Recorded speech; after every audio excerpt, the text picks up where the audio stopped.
Epic Narratives continues the new BAND-MAID album. Coffee. With the song The One. Now, I've got to be honest, I did not know there was a song called The One on this, because I know a lot of people, when albums come out, they like to, check what's the playlist going to be, check, what songs are going to be on there, and try and work out what they're going to sound like. I usually one of those people who I like to just sort of be surprised, like the whole album being a big surprise, but maybe I should have checked, because let's face it, half the album came out in advance, the singles anyway. But just kind of an interesting title, this, The One. Very simple, and yeah, I'm not going to deny it does make me think of Baby Metal's obsession with this term, The One. Or is it going to be a Matrix reference? Who knows? Keanu Reeves is in this song. Who knows about... Well, we're about to know, because we're about to press play, and you probably already know, because I'm imagining... I hope you already listened to Epic Narratives before you check this out, but if you are listening to it for the first time with me, then, well, thank you as well. That's a massive compliment to me. But yeah, so The One, it's 4 minutes and a bit long. We've so far had a lot of songs that have been very short, very to the point, which again, I've said I like this. It's an interesting approach that seems to be this album's sound, very melody focused. So let's see, what is The One going to offer us? 4 minutes of fun? Let's find out.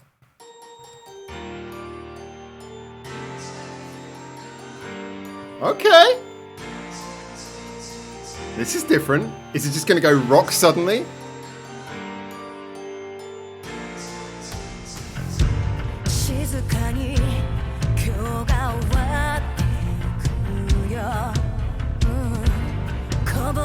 You'd have no idea how happy I am to hear piano being used heavily in a BAND-MAID song again.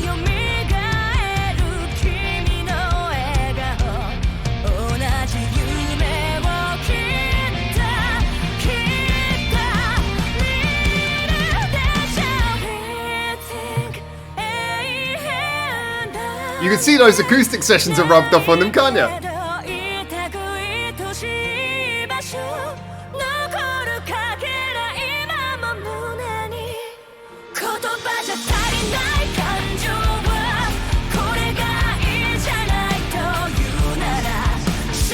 I'd said previously that this album was giving me slight Conqueror vibes.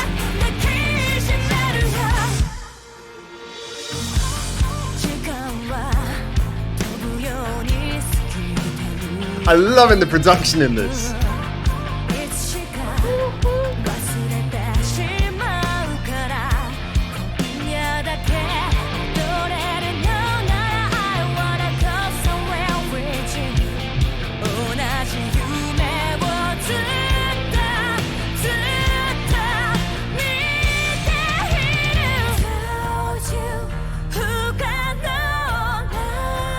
Bass is nice and thick as well, but not overly intrusive, just a lot of presence. The whole song has a lot of presence.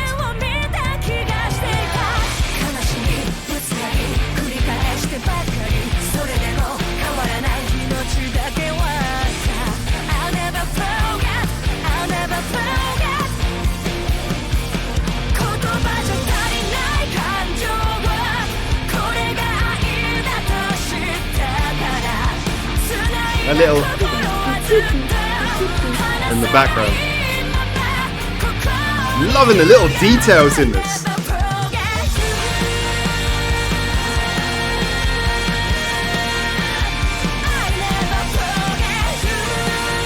This is really good. This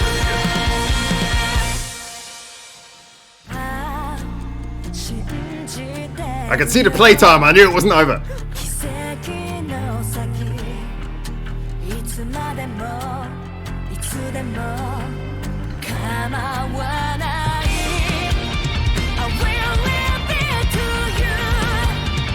The use of the stereo pan on this album is great. I noticed that a lot in the last song, but especially here.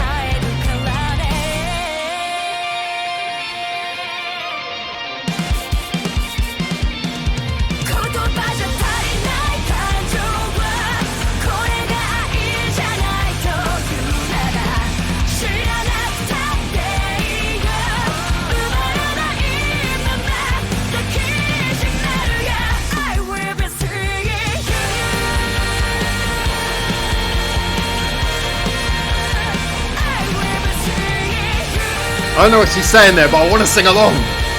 I will be missing you. Let me say that again. Oh, that production. Oh.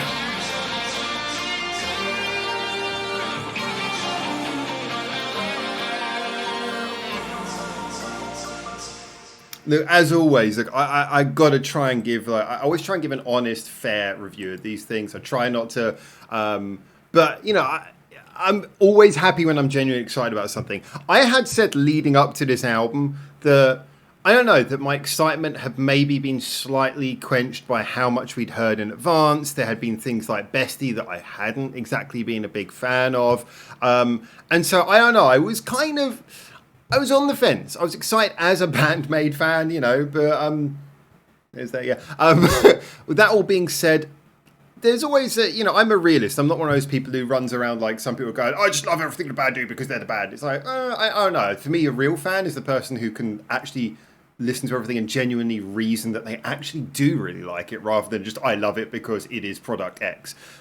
So it just makes it all the more special when you genuinely listen to it and you're like, yeah, this is why I like this band. This is why I like this band.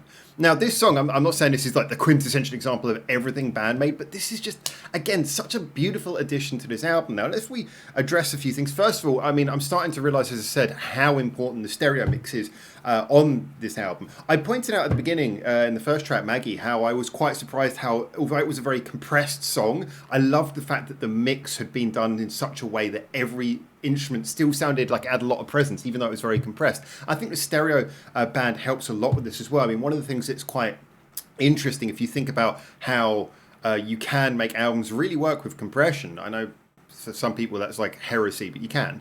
If you imagine compression's like you're driving along a road and everyone's driving nose to tail and it's turning into a traffic jam.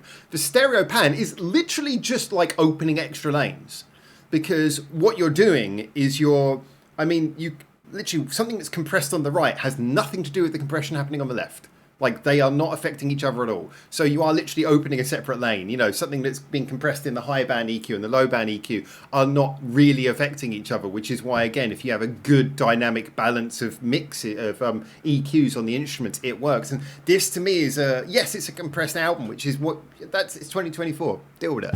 But I love the fact that they've just done this beautiful effort of mixing it in a way where it can both be so dynamically interesting. You can hear so much. The production of the song is beautiful. The little effects and things going on that, again, are not interrupting the band playing their music, but are supporting it. The use of the piano in here, which, again, that's so happy it's redeemed after Start Over. You know, I actually really enjoyed Start Over. I just didn't like the video. But yeah, Start Over is not a lot of people's favourite song, but hearing the piano come back and being used here, it gives me back some of those vibes that I had from Conqueror. Yes, I don't want every album to be Conqueror, but yes, I do love Conqueror, and one of the reasons I loved Conqueror was because the arrangements were so beautiful and lush, and the production was in there supporting the band so well, and this feels like that, but just so much better mixed. You know, this is fast tracking its way towards maybe being my favourite BAND-MAID album, and I'm not even lying there. It doesn't quite have, the thing is, it hasn't quite got any song which is totally winning me as much as some of the songs on Conqueror. Like, Conqueror has like a couple of my all-time favourite songs on there. Maybe this will by the end, but I got to be honest, at this point, I'm really enjoying it. And this song, I haven't said much in this review about this individual song, The One, but it kind of embodies a lot of the things that I've been saying thus far. I mean, it reminds me a lot of what I was saying about, was it Forbidden Tale? Checking my other computer, which is the one where I upload from. What was it called? Oh God, it's showing me Maggie, it's showing me Brightest Star, but it's, oh yeah, Forbidden Tale, yeah. It reminds me of a lot of things I said about Forbidden Tale. It's like, it's got a progression that is not particularly, it's very easy to follow and it's very narratively rewarding. You know, it feels like it's taking you on a journey with a payoff, but it's also not something where you just immediately feel like, oh, it's predictable. You know, it doesn't feel like a predictable song. Like, all the twists and turns feel thought out. They feel earned, and the production complements it. This is what I mean about a song that sometimes the studio version, I know everyone loves live versions, and I've done videos about this as well, but sometimes a studio version like this you might not like having production elements in. You might not like having little sound effects and things in. But for me, it's something that's been constructed that the band say, hey, you know, this is how we want the song to sound perfectly. And this is the sort of song where it's not just written, there's soundscaping going on. Yes, again, I would love to hear them play this raw. I'd love to hear them play this acoustic. It definitely gives me the vibe of a song that would sound great acoustic. But it also sounds like a song that they've really put a lot of effort into soundscaping. I think this cover shot we're looking at is kind of interesting because, you know, you think about these sort of weird sci-fi worlds and you think about someone, what do they say about those kind of films? Yeah, how believable is the world? How well do they create the world? And that's, yeah, how well can you create a soundscape that it takes you away? And that, for me, is what this song does. It's not just a rock song. It feels like a soundscape. There you go. Bit of a weird, nebulous review, that. But hopefully some of my points made sense. I knew what I was talking about. This is the joy of being a YouTuber. I know what I'm talking about. No one watching my videos has a fucking clue. Anyway, I'll see you in the next video. Let's just check what it's called. Real fan. Oh no, Memorable's next one. Oh, I love Memorable, but we've already done Memorable. So we're going to hop on over to Go Easy, a 3-minute 1-second track. So who knows? Maybe it'll be the jazz BAND-MAID song I've been yearning for years. Anyway, take care everyone. See you in the next video. Get in the comments, tell me what you think. Remember, like and subscribe, especially subscribing if you want to see the rest of these videos. And until I hopefully see you very soon in Japan for the next one of these. For now, ciao, ciao.